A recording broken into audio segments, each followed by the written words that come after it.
आज मैं आप सभी को विज्ञान के टॉपिक विद्युत विभव और विभवांतर के बारे में समझाने जा रहा हूँ। आइए इस टॉपिक पे चलने से पहले मैं आप लोगों से एक रिक्वेस्ट करता हूँ कि आप लोग इस वीडियो को पूरा देखें और अपने दोस्तों में शेयर करें और इस चैनल को सब्सक्राइब करें और दूसरे को भी सब्सक्राइब करने के लिए प्रेरित करें।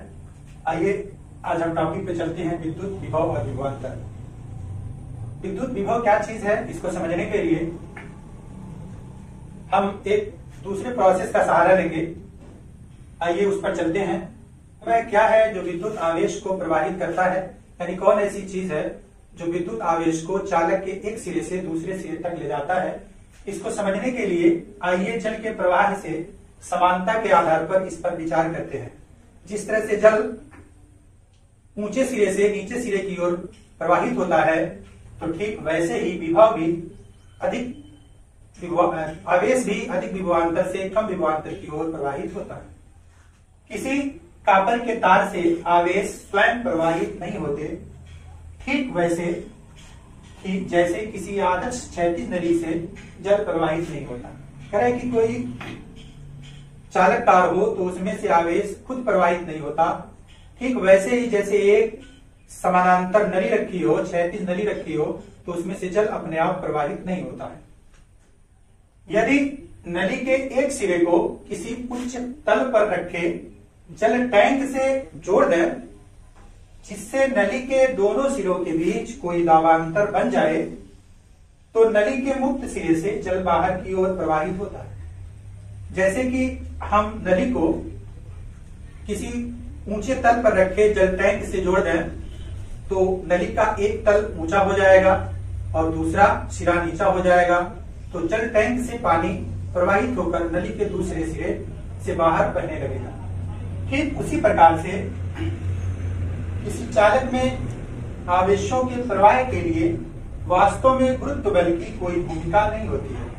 कह रहा है कि अगर हम कोई चालक तार हो, उसके एक सिरे को ऊंचा कर दें और दूसरे सिरे को नीचा कर दें, तो उसमें से आवेश प्रवाहित नहीं होगा। जिस प्रकार से नली में जल प्रवाहित हो रहा था, वैसे चालक से आवेश प्रवाहित नहीं होगा, क्योंकि आवेश प्रवाह के लिए गुरुत्व बल की भूमिका होती है। इसीलिए पानी के केस में ऊंचे से नीचे की ओर पानी प्रवाहित हो रहा था, लेकिन चालक तार में ऐसा नहीं होगा।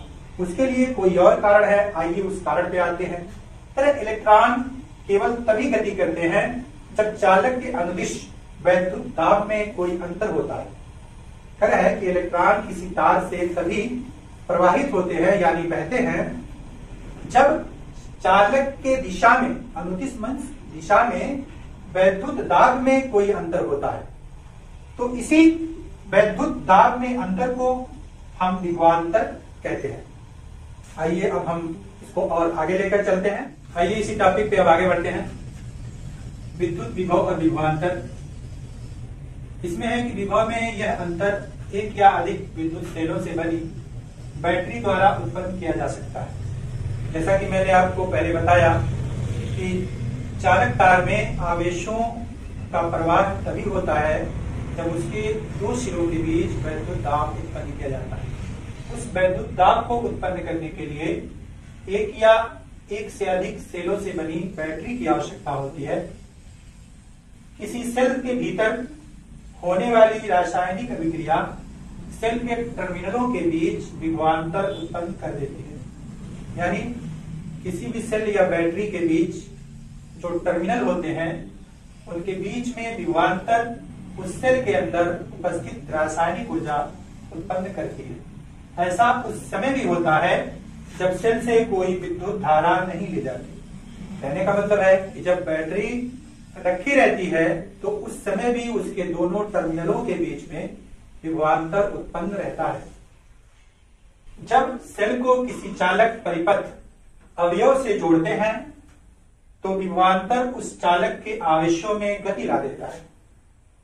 इसका मतलब यह है कि जब हम किसी चालक तार के दो सिरे को बैटरी के टर्मिनल से जोड़ते हैं, तो बैटरी के टर्मिनल के बीच जो विभवांतर उत्पन्न रहता है, वह चालक के आवेशों में गति ला देता है, यानी उसको गतिमान कर देता है। तो आवेशों के गति के कारण उस चालक तार में धारा उत्पन्न हो जाती है। जैसा कि पहले वीडियो में मैंने बताया था कि धारा उसको कहते हैं कि जब आवेश बहने लगता है तो आवेश के प्रवाह की दर को धारा कहते हैं। तो जब आवेश में गति आ जाती है तो आवेश के गति के कारण धारा उत्पन्न हो जाती है। शायद आप इसको अच्छे ढंग से समझ गए होंगे। चलिए अब आगे बढ़ते हैं। विद्युत धारा बनाए रखने के लिए सेल या बैटरी अपनी रासायनिक ऊर्जा खर्च करता है। सेल या बैटरी के अंदर जो रासायनिक ऊर्जा होती है वह रासायनिक ऊर्जा उस चालक तार में धारा बनाए रखने के लिए लगातार खर्च होती जाती है। आइए अब इसी टॉपिक पे हम आगे बढ़ते हैं। जैसा कि हमने बताया कि चालक के शिरों में आवेश विभवांतर के कारण उत्पन्न होता है और जब विभवांतर चालक में प्रवाहित आवेश को गति प्रदान कर देता है तो उससे धारा उत्पन्न हो जाती है और वह धारा को बनाए रखने के लिए विद्युत सेल अपने अंदर की रासायनिक ऊर्जा को खर्च करता है। तो उससे आगे चलते हैं। किसी धारावाही विद्युत परिपथ के दो बिंदुओं के बीच विभवांतर को उस कार्य से परिभाषित करते हैं जो एकांक आवेश को एक बिंदु से दूसरे बिंदु तक ले जाने में किया जाता है। तो यहाँ पे विभवांतर क्या चीज है उस बात को परिभाषित किया गया है। कह रहा है कि किसी भी विद्युत परिपथ में दो बिंदुओं के बीच विभवांतर वह कार्य होता है जो एकांक आवेश को एक बिंदु से दूसरे बिंदु तक ले जाने में किया जाता है। यदि Q आवेश को किसी बिंदु A से बिंदु B तक ले जाने में या प्रवाहित करने में किया गया कार्य W हो तो विभवांतर V बराबर W बटे Q होगा, यानी विभवांतर बराबर कार्य बटे आवेश होगा, क्योंकि एकांक आवेश को एक बिंदु से दूसरे बिंदु तक ले जाने में जो कार्य किया जाता है वही विभवांतर होता है। आइए अब हम आते हैं कि विभवांतर एक राशि है। तो अगर भौतिक विज्ञान में हर राशियों की एक मात्रक होता है तो विभवांतर का भी कोई मात्रक अवश्य होगा। आइए उसे समझते हैं। विभवांतर का मात्रक बराबर कार्य का मात्रक बटे आवेश का मात्रक। जैसा कि हम जानते हैं कि कार्य का मात्रक जूल है और आवेश का मात्रक कूलाम है, तो विभवांतर का मात्रक जूल प्रति कूलाम होगा। इसे यानी जूल प्रति कूलाम को भौतिक वैज्ञानिक अलेसांद्रो वोल्टा के नाम पर वोल्ट कहते हैं, यानी जूल प्रति कूलाम को हम वोल्ट कहते हैं। अब विभवांतर को जिस यंत्र से नापते हैं उस यंत्र को हम वोल्ट मीटर कहते हैं, यानी विभवांतर को मापने के लिए एक यंत्र की आवश्यकता होती है, उस यंत्र का नाम है वोल्ट मीटर। और इस वोल्ट मीटर को परिपथ में हम समांतर क्रम में जोड़ते हैं। अगर हम इसे समांतर क्रम में जोड़ेंगे तभी हम इस यंत्र के द्वारा हम उस परिपथ में कितना वोल्टेज है, कितना वोल्ट विभवांतर बह रही है, तभी उसको माप पाएंगे। तो आज का ये टॉपिक बस इतना ही। शायद आप सभी को अच्छे ढंग से समझ में आ गया होगा और मैं आप लोगों से यह आग्रह करूंगा कि मेरे इस चैनल को सब्सक्राइब करें और इस वीडियो को अपने दोस्तों में शेयर करें। थैंक यू, धन्यवाद, जय हिंद, जय भारत।